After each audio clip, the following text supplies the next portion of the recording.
বৃষ্টি পড়ছে। বিজয় ছাতা মাথায় করে রাস্তা দিয়ে হেঁটে যাচ্ছে। বিজয় বাড়ি পৌঁছে উঠানে দাঁড়িয়ে হাঁপাতে হাঁপাতে তার মাকে ডাকতে লাগলো। মা, ও মা, কোথায় তুমি?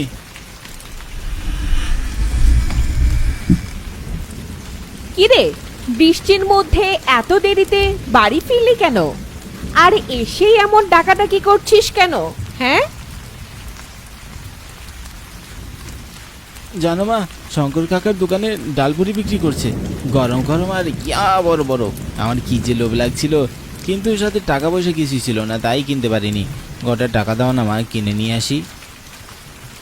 একে তো বৃষ্টির মধ্যে ভিজে ভিজে এসেছিস, এখন আবার যাবি বলছিস?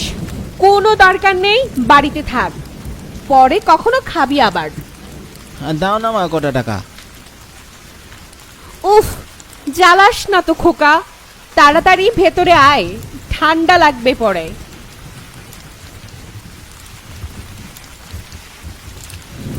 বিজয় মন খারাপ করে ভিতরে ঢুকে গেল।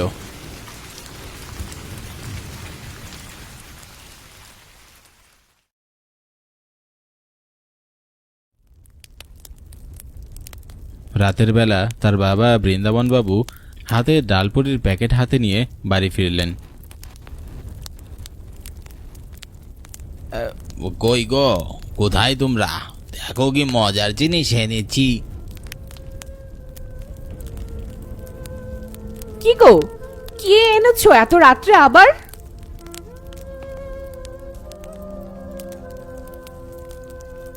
শঙ্কর দাদার দোকান থেকে ডালপুরি নিয়ে এসেছি,